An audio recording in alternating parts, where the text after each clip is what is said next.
Hi everyone, welcome back to art class. I wanted to try something new, which was to make a video of what we are going to be doing today. Now before we left for break, we worked on our color wheel before we started getting into the holiday spirit. We are going to be taking our color pages today and then turning them into organic and geometric shapes. I know before the break I showed you an example of the color wheels that we're going to be making. They're going to look like this. Our last steps are to cut out the shapes and apply them to our black paper. And that's what I'm going to be showing you in today's video. Okay, let's talk about organic and geometric shapes. Now, there are two different types of shapes and they are opposites. So, organic shapes are shapes that you can find in nature, or they're shapes with irregular edges that you don't see in your geometry textbooks. Okay, so you can have a shape that looks like this. This is an organic shape. Okay, you can have a shape that looks like this. That's an organic shape. Any kind of shape with some kind of irregular edge is usually an organic shape. We often find them in nature, like things that look like leaves. Okay, those are also organic shapes. Now, the opposite of organic shapes are geometric shapes. Okay, and these are the ones you learn about in your math classes. And these are man-made shapes. So they are shapes like triangles, perfect circles, rectangles, diamonds. Okay, you can have a trapezoid, a square, or any kind of shape that you can find in your math textbook. That is a geometric shape. These are man-made shapes, and we usually use rulers or a compass to make these shapes. Now, in order to make our color wheel, okay, we need to decide which types of shapes we want to make. Do you want to do organic shapes or geometric shapes? You get to pick. Now, please remember that when you decide to pick your organic or geometric shape, please know that organic shapes sometimes take a little bit longer to cut out. Now, I chose organic shapes for this one, but this time I'm going to do a geometric shape so you can understand what we're doing. So everybody today is going to go to the store. Now, the store is new, and I will explain the store right now. Shoot to you, present Ms. DeLeon. And the store will usually have all the things that you need for the day, as I'm sure I just said. Now, I'm going to give you a piece of chipboard. Now, this is kind of thick cardboard, paper-ish kind of stuff. This is going to serve as your stencil. Now, it's about the size of our beautiful color pages. Now, it's not exactly the size, so you don't want to be like, Miss Didion, this is my shape. Okay, because what's going to happen is you're going to line it up, and if you trace it, what's going to happen is it's not going to take up all the colored area. All right, and when we do our color wheel, we don't want any of that white space, so this is a womp womp sad face. All right, we want to see just color on our color swatches on our color wheel. So you want to make a shape that's smaller than this one. Now, as I said before, I've already done a organic shape, so this time I'm going to do a geometric shape. I'm going to go with the diamond this time. So let's see. Now, if you are feeling super duper particular, I do have rulers for you, so you can use rulers. Once you get your shape drawn on your paper, all right, you can go get a pair of scissors from the store, and you are going to cut out your shape.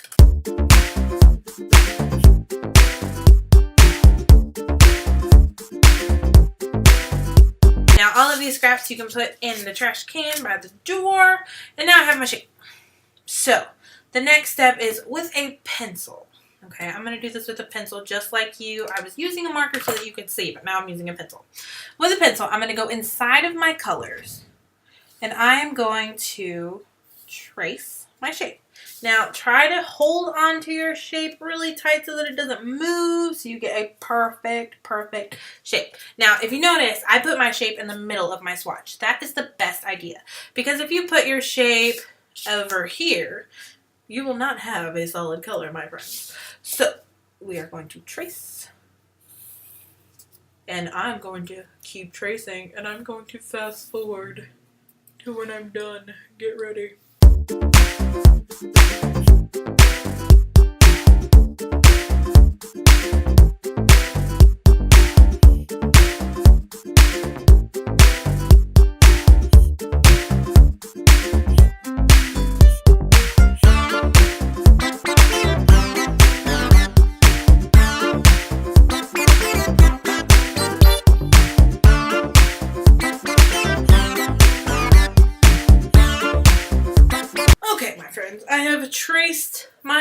diamond on every color on my color page. I've made sure that all of my diamond is inside of the colors and not outside the edges. And now that I am done, this is where it's going to get real tricky. Okay, my friends, before you start cutting, please go to the store and pick up a Ziploc baggie and a permanent marker. Now, I know permanent markers are scarce these days, but please share and return it when you get finished.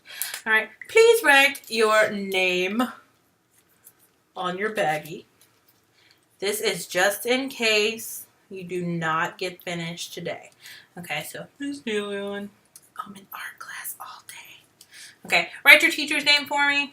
All right, once you have this beautiful labeled baggie, take your marker back so we can share. All right, and then you may start cutting out your pieces. Now, as you cut them out, I would encourage you to write your name on the back, because I promise one of your friends is going to have a diamond just like you, and then you're going to be fighting over whose yellow green this is. Okay, so please write your name on the back. And now you can start cutting.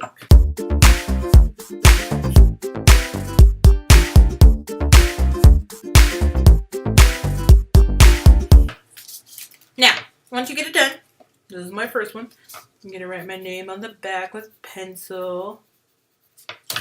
I'm going to take it and I'm going to put it in the baggie. Please do not lose your beautiful shapes in the trash. Okay, and you can finish cutting.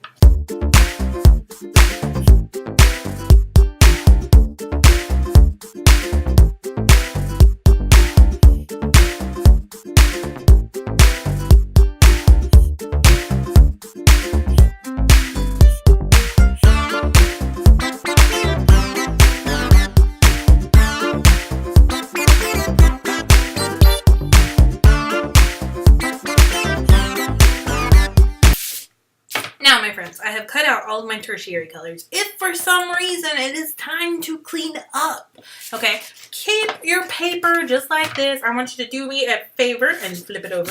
Double check, make sure you can see your name. As you can see, you cannot see my name, so please write your name on the back with your nearest writing utensil. I would recommend a pencil so that it doesn't bleed through. Now, if it is time to go, please make sure that your baggie is closed. All right, press the air out for me. Woo!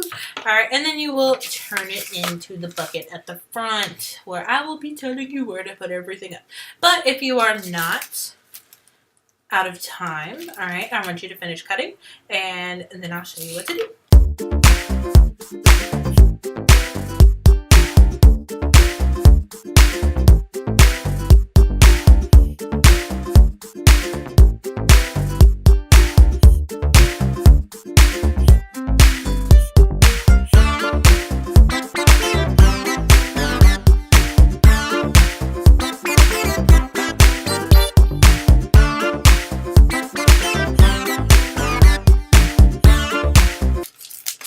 I am done cutting. So if we run out of class time and you stop here, that is okay. You have a nicely labeled baggie and we are ready for the next step when you return.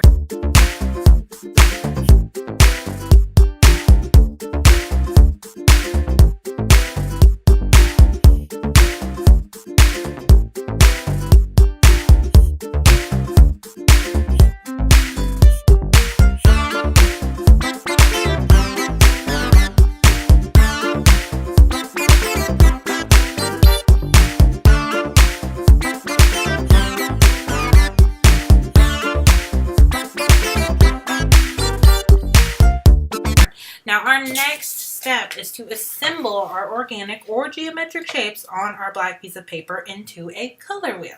Now generally a color wheel starts with the red on the top and the tippy top.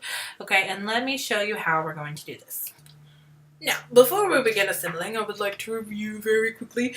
Now, when we talk about shapes, shapes are an element of art, which means art is made up of shapes, especially when you draw or paint stuff.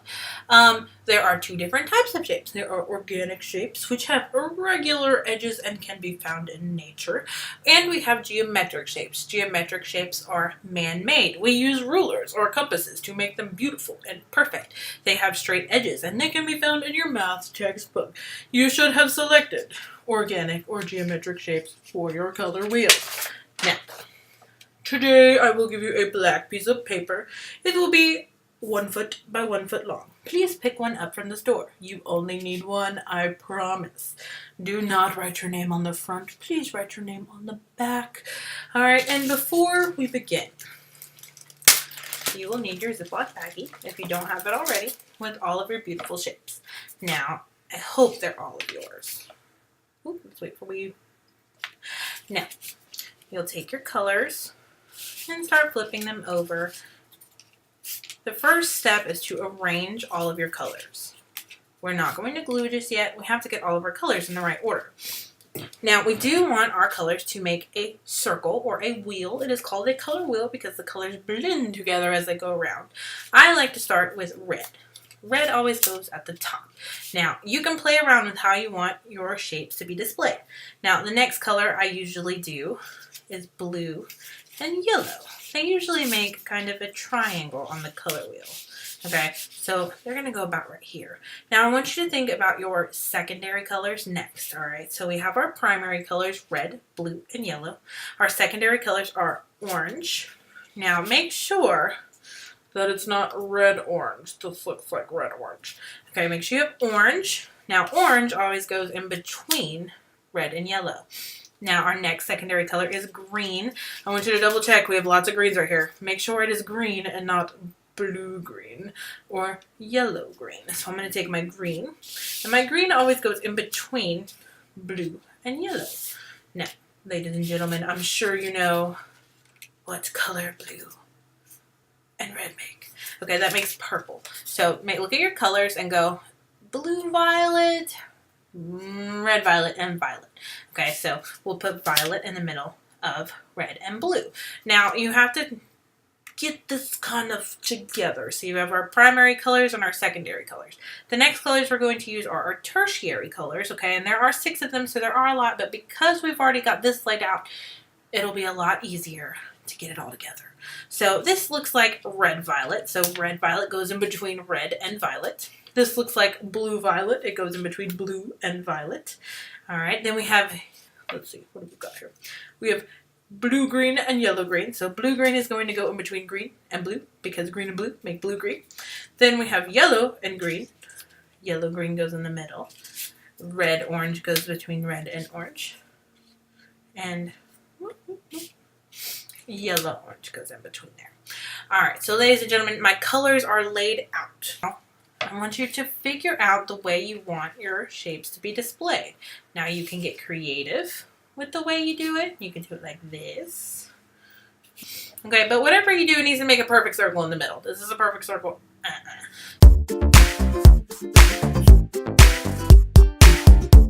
I like these little pairs. I think that's precious. Now, I want you to try to use up as much of the page as possible. All right, we have a little bit of extra down here and a little bit of extra up here, so I'm going to spread them out just a little bit.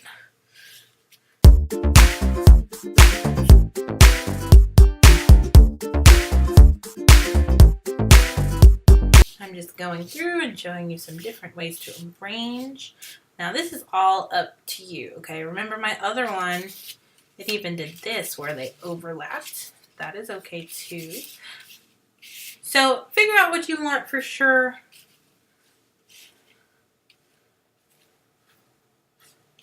Make sure you have a pretty close to perfect circle in the middle.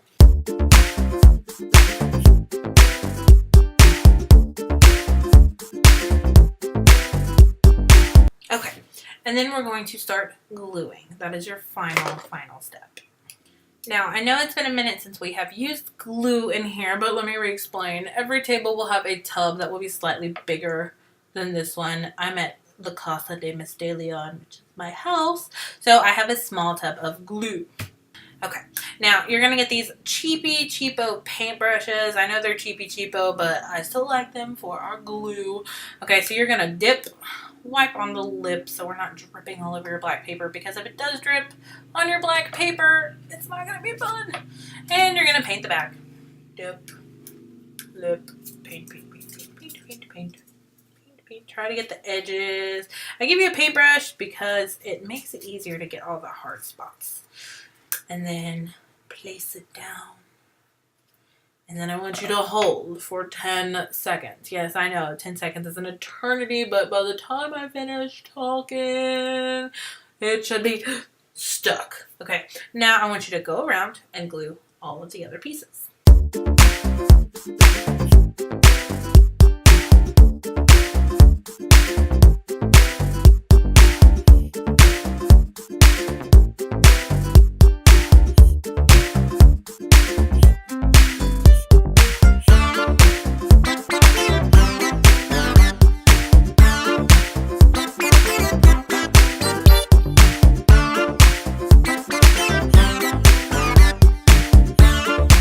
Ladies and gentlemen, if for some reason it is the end of class and oh my goodness, you did not get to finish, I want everyone to freeze and do not panic. Okay, if you have some that are still loose, I want you to slide them off of your paper. Please do not rush and glue. You should still have your baggie. Take your pieces, put them in your baggie, zip it real tight. Put it on top of your paper, and then we're going to be taking these papers to the drying rack, okay? I know there's wet glue. I don't want your color wheels that we worked so hard on to get stuck together. So you're going to take these to the drying rack at the front of the classroom. Please make sure that when you are working on the drying rack, you start at the bottom and then go to the top, okay? That way we don't have any shifting. But if we still have class time, please continue and finish your color.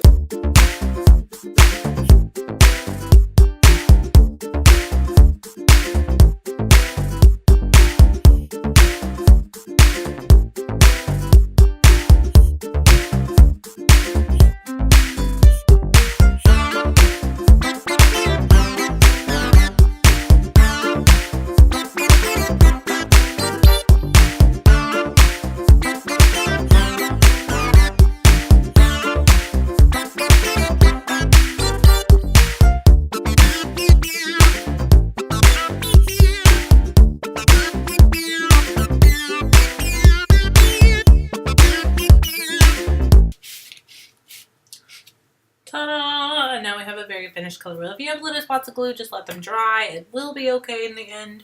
And this is what your finished color wheel should look like. If you get finished, please make sure that your name is on the back. Okay, and then we're going to place this on the drying rack. As I said before, bottom to top. Pick one side of one drying rack. I will go over this in class as well. And ladies and gentlemen, I hope you love your color wheel. I can't wait to hang them into the hallway. I'm glad that we got to talk about shapes and organic shapes and geometric shapes and how geometric shapes are man-made and how organic shapes are found in nature and have irregular edges and kind of look like blobby amoebas.